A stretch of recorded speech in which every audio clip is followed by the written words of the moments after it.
Welcome to Lead Today with me, Kalina. Let's talk leadership.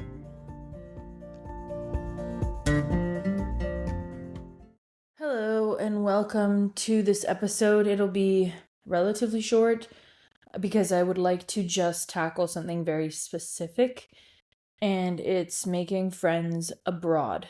That is, if you are just traveling, vacationing, and then we'll delve into if you've actually relocated somewhere or are somewhere for an extended amount of time, because I think there's nuance in the two. Like if you're going on a trip to some Asian countries and you're going to backpack around alone and you want to make friends, there's one kind of approach I'd take, versus if you're going to get a place, be somewhere for a bit, there's another way to go about it, in my opinion. Now, I have changed the way I travel significantly over the past 10 years. One, because it was exhausting.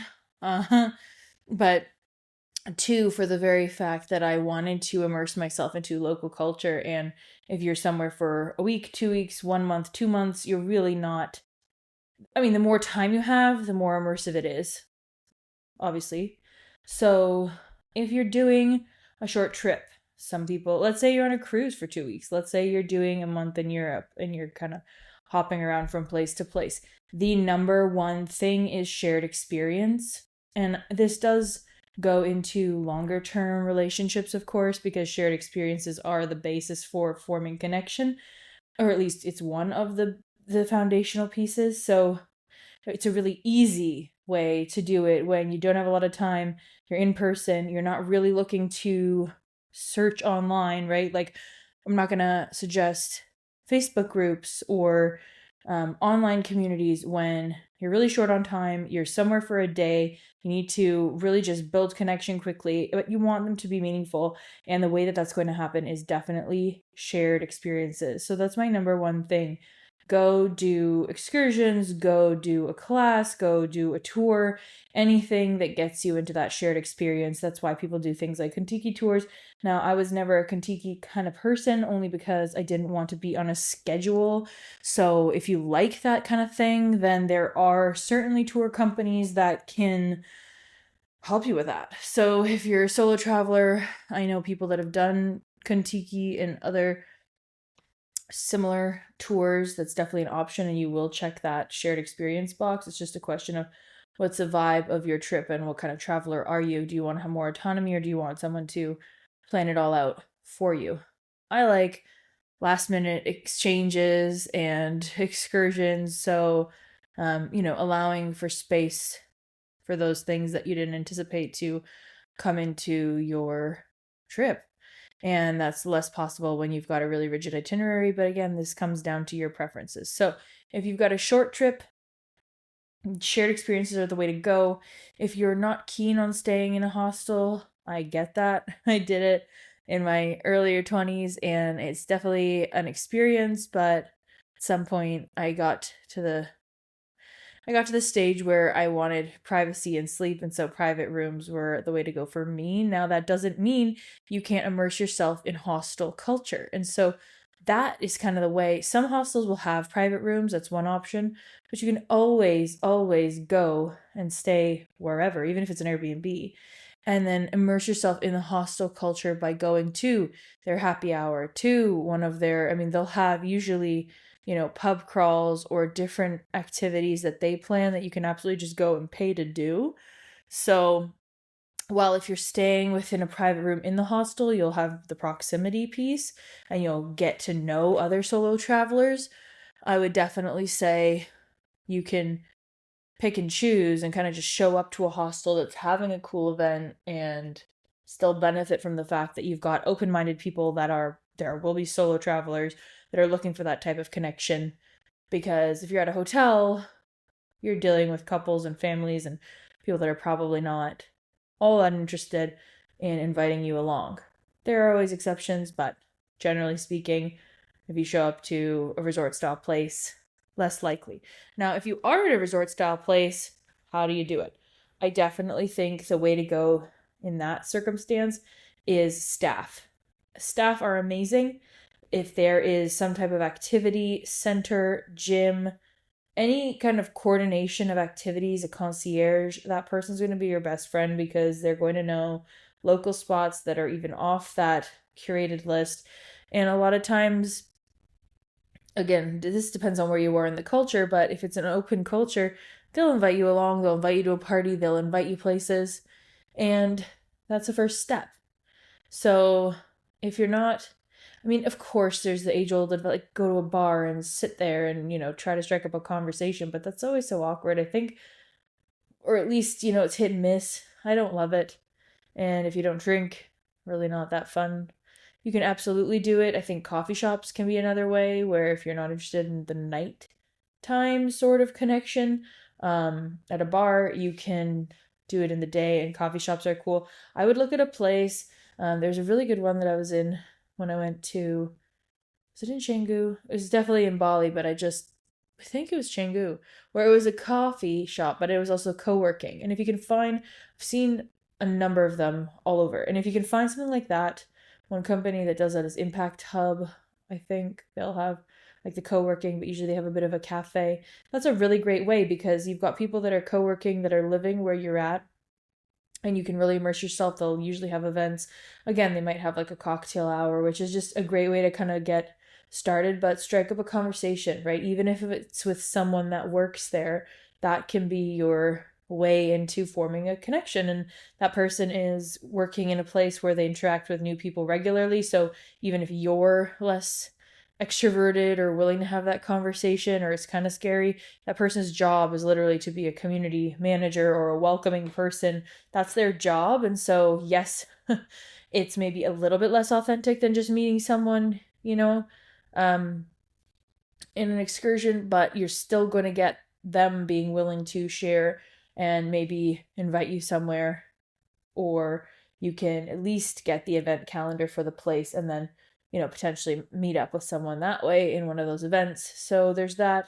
Again, focus on your interests, so don't go on tours that you think are silly. I mean, just because I say do experiences or try to find a shared experience, I mean, the best thing is to find one that you actually care about. So if you have a hobby of some sort, that's logically an easy way in.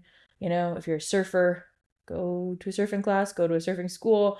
I mean, that's logical, but I find a lot of people don't do it. Like it's really, oh, like I like yoga, but then you don't go to a yoga class because you're on vacation. And it's like, no, but that's exactly the opportunity, right? If you're going somewhere for a longer amount of time, then you might be going there for work, and then you might have a built-in work community, and then it's sort of easier to not, first of all, work takes up a lot of your time, but then it's also you get connected to some people in that environment. And as a result, you might just get into a little bit of a silo with work, right? That's what I've found. Like I've got friends that move to different places for work, and then they sort of build a community based on their employment, and nothing wrong with that. Definitely if you're somewhere and you're working a lot, the people that you work with are going to become your friends. That is a community. It's definitely a lifeline. So use that if that's what's available to you.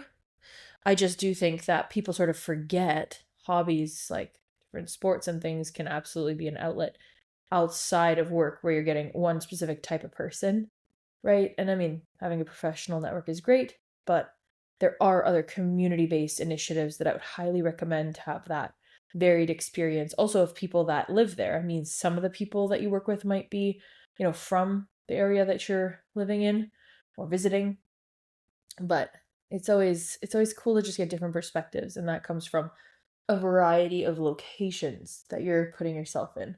Another one that I would absolutely be remiss if I didn't mention is religious institutions of whatever kind float your boat. Church, synagogue, mosque, you name it. Immerse yourself. Go to a mass or a service. Go and see if there's an event. Some of the biggest community events, depending on where you are, again, is that a big part of the culture or not? But I mean, absolutely, churches for sure put on huge events that draw in local individuals where you'll be able to experience and immerse yourself into the local culture. So, I mean, again, it's sort of like, wait, I don't live here. Should I do that? Or, is that weird? I mean, no, go look at their calendar and show up. It's another shared value, a shared background that you can absolutely lean on. That's the whole reason. I mean, church or any religious place, while sacred and meant to be reverent and for spiritual growth and spiritual connection, there's inevitably a human component to that place. And so it's frequented by people, and that's your opportunity to make connection. And again, people that are more involved in the community are going to be friendly, wanting to talk, the regular day to day. People might be going about their lives, not really interested in stopping and having a chat, but people that are more involved are always looking to connect with new members, new people. Just it's a personality type, right? And so if that's not really your personality type, like some people, people would say to me, "Oh, it's just so easy for you. You just go and talk to anyone." Well, no, I still feel awkward. I still feel like I'm, maybe intruding. Do I belong here? Is this, what do I say? Is this really something I should do? Am I like it, you can have all these doubts in your head. It's not that I don't have those doubts. It's that I do it anyway. And then I think we have to mention the app. So there are things like Bumble BFF. Again, it depends where you are and if people are actually on it. But if you are going to live somewhere, I would look into some online communities, again, based on shared interests that you have. They can be really good for, like a girls' club or a book club, or join some kind of. But now, the first time you go is going to be, a little, you'll feel a little out of place, or, especially if you're showing up alone, it's like, okay, what do I expect? Where do I sit? Who do I talk to? If you can connect with the organizer ahead of time, you have that familiar face. They'll be aware that you're new. Hopefully, they do what they can to make you feel welcome. There are probably other new people in the room. I would say when I've relocated somewhere for longer amounts of time, let's say 6 months or more, or around that ballpark, definitely finding a club that's, it can be like a semester. It'll be like a fall, winter session or something, like September to December, or spring something or another. Like 12 weeks is a good amount of time, 6 weeks is a good amount of time. Of course, if you can find something for the whole duration that you're there, sure. But I mean, get started. Get started in a sports league. I think we do this kind of thing in high school, and then sort of, I think when we travel, it becomes okay, little experiences, but then to actually form a friendship over it is difficult. Um, Again, if you just do one excursion and then you don't get someone's contact and you move on to a different location, you're not looking to maybe build a sustained connection. But I will say, traveling through Brazil, I mean, I built great connections where I'd meet someone in one city, continue my travels north, and then be on my way back down south, and meet up with someone again when our paths crossed in a particular city. So of course, with all the technology, we can absolutely connect and stay connected and meet up again. So the biggest thing I would say, whether it's short term or long term, is also the authenticity, the genuine connection. You're going to meet, and this is so hard because it's energy, right? It's just like dating. It takes time to make friends that really feel like they click. And it's not anything against them or you, or you're doing it wrong or they're doing it wrong. It's just, there are communities where you'll go and you'll just say, oh, yeah, not for me. And that's okay. But it's discouraging. And I'd want to just call out the discouragement of, you go on the app, you set up a coffee date with someone, you go and it's like, oh, it's just not what I wanted. There's first of all, an expenditure of energy, and then a disappointment there that can be off-putting. And I think we don't put it into words. We just kind of don't do it again, right? We're like, oh, that was awful. I don't like meeting new people, or it's so hard to meet new people, or it's a lot of effort to meet new people. So forget it. I don't have time for this. And I've definitely been there. It's hard. You'll go through phases. One week you might have a bunch of great interactions. Another week it's like, oh, is there anybody that gets me? Of course, continuing your connections with people from home or your close people wherever they are. is useful, but be careful, you know, be careful about leaning on that as your sole crutch, because if you if you wake up and you call your best friend and then you call your mom and then you call your boyfriend or your husband, or like if you're just kind of somewhere else physically but you're not physically present there, then emotionally, what are you really doing there? I mean, there is a question. Like, if you're somewhere for business, again, if we're talking short term and you're not really into making new connections, this episode's not really for you. But if you're going somewhere and you want to immerse yourself in the culture, have a unique experience, really get in touch with the place, then the people are an integral part of that. And it's not to say throw away your most cherished connections, but create some space for new individuals to show up within that experience. And it really doesn't take too many. I think that's another thing. It might take, again, like dating, you're really looking for that one special someone, but it takes X number of dates, whatever that is. And it's the same sort of thing. It's like maybe not just one friend, but you're looking for a few core friends, especially if you've relocated somewhere. You want that kind of core group of people. It's really not more than 5. I mean, this is where I would make the distinction of, okay, some close friendships and then a broader community. You do want to plug into the community where you're at, because that's going to make you feel tethered to the place in a different way. So you want to have the local coffee shop, the church, the community center, or the sports team, or the yoga studio. Like, you're going to want to have multiple places within the community that you frequent that makes you feel tethered to that place. That's a community level, I think, part of this social web, let's say. But then when it comes to, hey, I'm having a bad day, can someone meet up for a coffee or something like that? You don't really need 30 different people to do that with, unless that's your style. And if so, great. And then I would recommend hooking up with a woman's group or something like that, right? Where you really get plugged in. And that's what I've seen. Joining like a woman's club or different clubs where you're really instantly connected with, 20, 30 people. It's a great, again, shared experience of shared interest where you're plugged in right away, and you do have those 30 people that you can, or 20 people that perhaps you can have on speed dial if that's the way you like to go. So there is a distinction between, are we talking deep connection or are we talking acquaintances? What are you looking for? So I'm not going to tell you what to look for. I mean, but be intentional about what you're establishing, because there's a difference in the depth of relationship that is important to, I think, consciously create. Understanding, okay, I'll have if you think of it as circles, right? You'll have your inner circle, then you'll have an outer circle, maybe that's the whole book club, and then you have that community level, which does make you feel like you're part of the fabric of the place.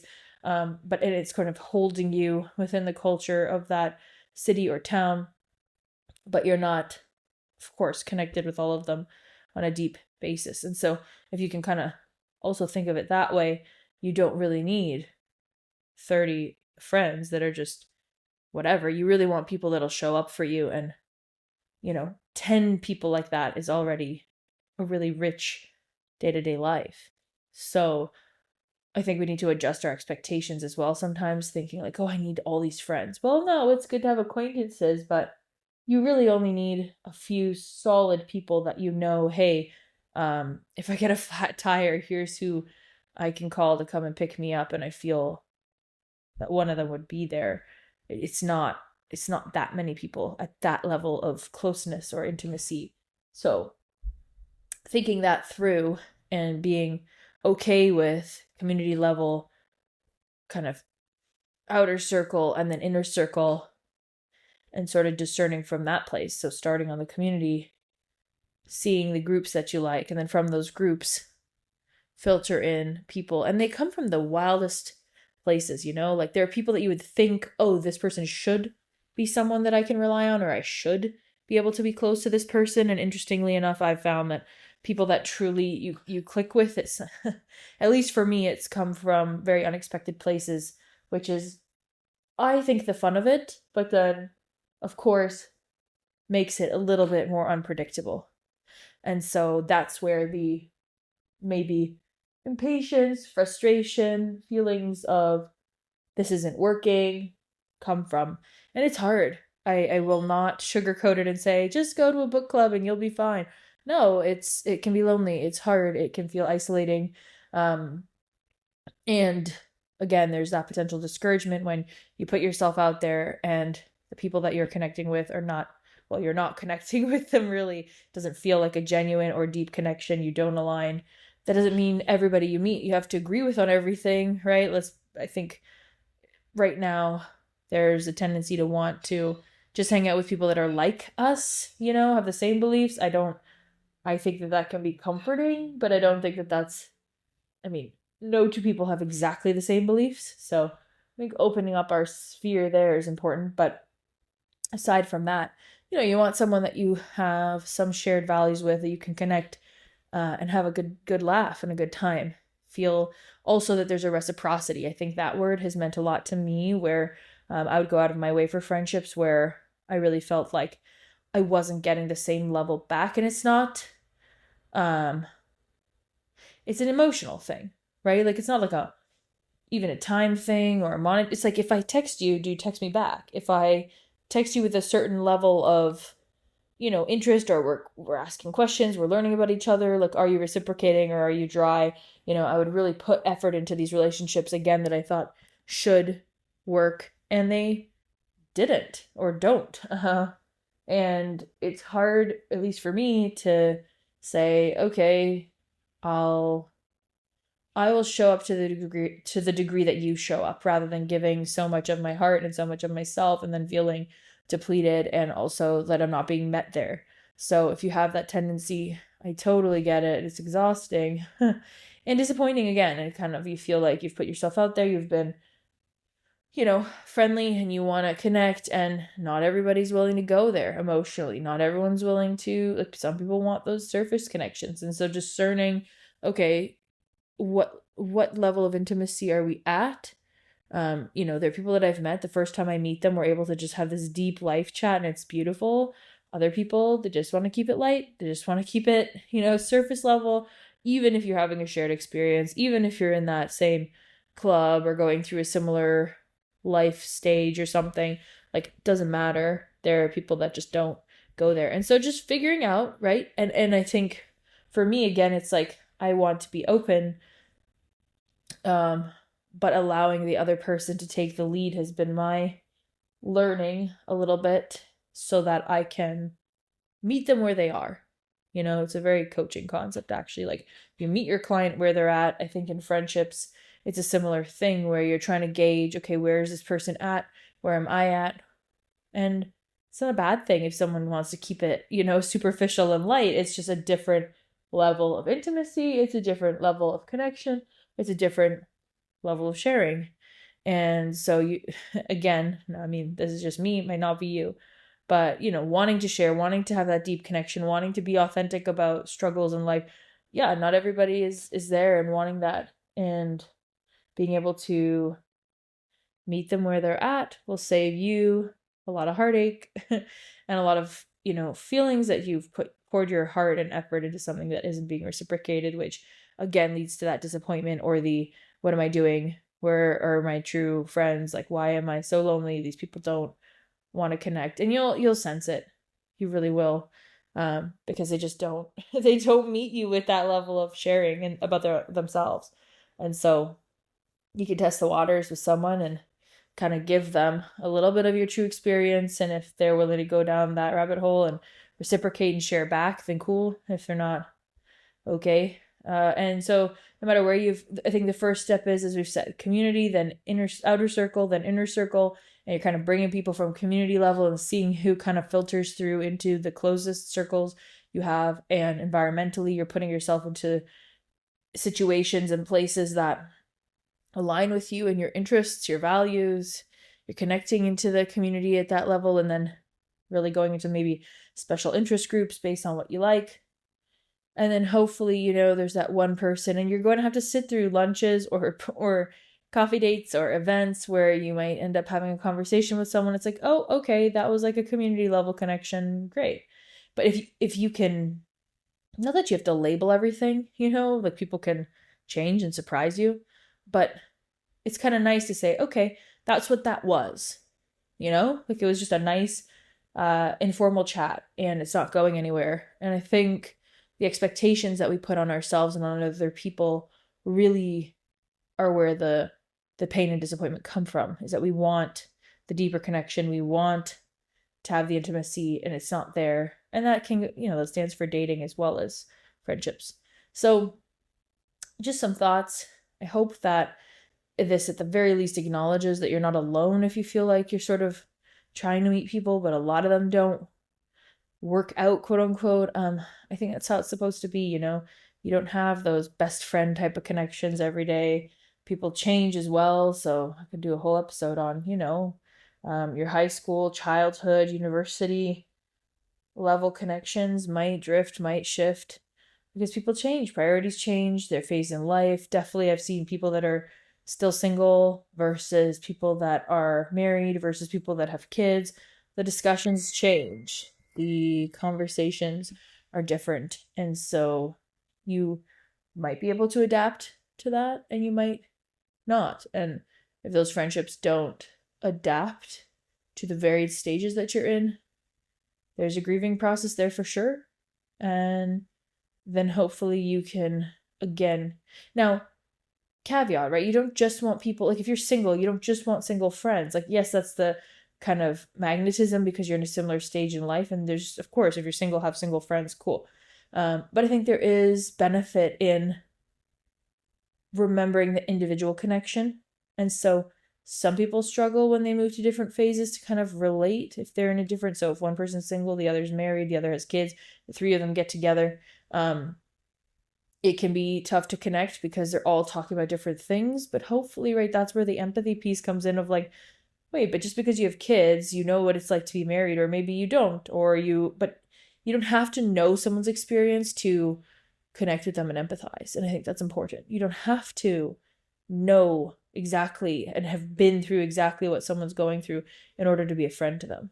So if anything, you can learn from their different experience and hopefully bring it into your life. So I've definitely seen people that are in a different phase than I'm at, and they're just brilliantly able to still connect because they're not putting their experience on you or only connecting with you because you're the same.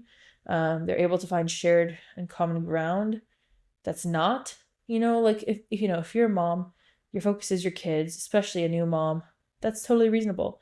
That being said, if you're meeting with someone that's single and doesn't have that focus right now, maybe you don't talk about your kid the whole time. Maybe there are other things that you can connect on.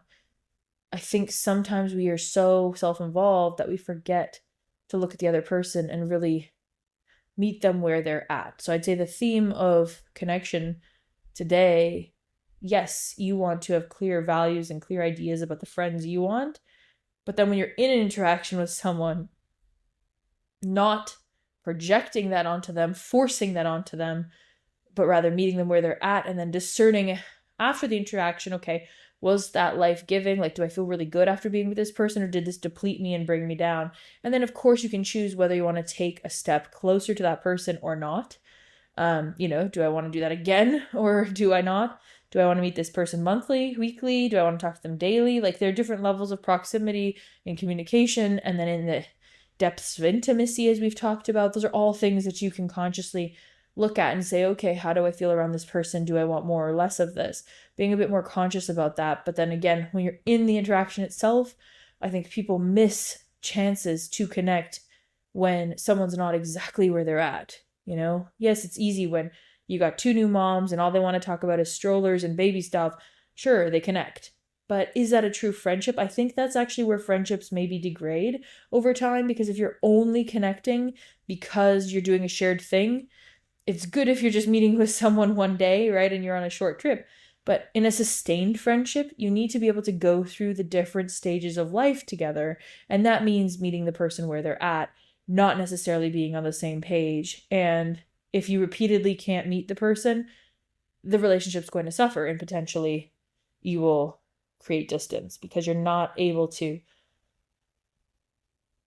again, you don't have to be in their shoes. You might not even have to empathize too much. Like if you really can't imagine what they're going through because it's something that you have no experience with and you're just like, wow, I have zero idea. I mean, you can get curious is the best way with something like that, right? And they'll share with you, to whatever degree that they're comfortable, they will. And you'll get a new perspective, and then maybe they feel supported just because you've listened to them. Do not discredit the power of listening, man. I mean, it's a huge basis for what coaching does, is creating that holding and creating the space for someone to explore their own ideas. Now, I'm not saying I can get into trouble with this sometimes where I sort of go into coach mode, and so I'll just let someone talk and they feel really good after the interaction, but I feel like I've been working because I sort of have, and then it's not really a true friendship. It's sort of more me just going into, like, putting them into a mental box of client. So you don't want to do that, right? Like, again, we got to think reciprocity, not on an interaction to interaction basis. Like, some interactions are going to be more about you and some might be more about them, and depending on what you're going through. But overall, you want to feel that there's a reciprocal element to the relationship so that it feels fair, so that it feels like you're giving and receiving. Doesn't have to be 50-50, but you do have to, I think, to some degree feel like, hey, this is reciprocal in order for it to feel like a friend. Or else it's somebody that you're serving. Nothing wrong with that, but I think it's a different dynamic when someone is a client or someone that you're helping pro bono, or, like you're doing it out of service versus, hey, this is a mutual friendship. So, and then I guess, yeah, volunteer opportunities are really great too. If you can volunteer in a community, it's another way. Again, churches or religious institutions of any sort will have ways to kind of do community outreach. Great way to plug into the community. Glad I got that part at the end. That's a good one. And will really immerse you into the local life for sure. So I hope this has been helpful. Longer than I thought it would be, but lots of places to meet people, and then things to think about in terms of intimacy as well as communication frequency, thinking about reciprocity, thinking about, are you meeting the person where they're at, and then does that work for someone that you want in your life? And then again, to what degree are they in your life? So nothing has to be sort of a yes or no. It can be a gradient, and you can have different ideas. And then the persistence is key. So again, there will be lots of interactions that go into the acquaintance bucket, and that's okay. They don't have to, I get it. Again, when you're lonely in a new place and want that close connection, it's frustrating. But the persistence and perseverance, the continued attempts to connect to people, because it's really a numbers game. And I can already think of some people that would be like, oh, you always say it's a numbers game. But with dating, with anything, and I don't mean numbers game in terms of just rack up these superficial interactions. I mean putting yourself out there to a broad enough number of people so that your people can find you and you can find them, in an authentic way. So not just throwing your hat in every ring, whether it's dating or friendship, but more like seeing what's out there and being open to multiple interactions to then discern from that community stage into the outer circle to inner circle phases. So yeah, that's kind of how I look at it. And it does take time. And if you're somewhere for 6 months, it might take a few months to get to those inner circle connections. And that's hard.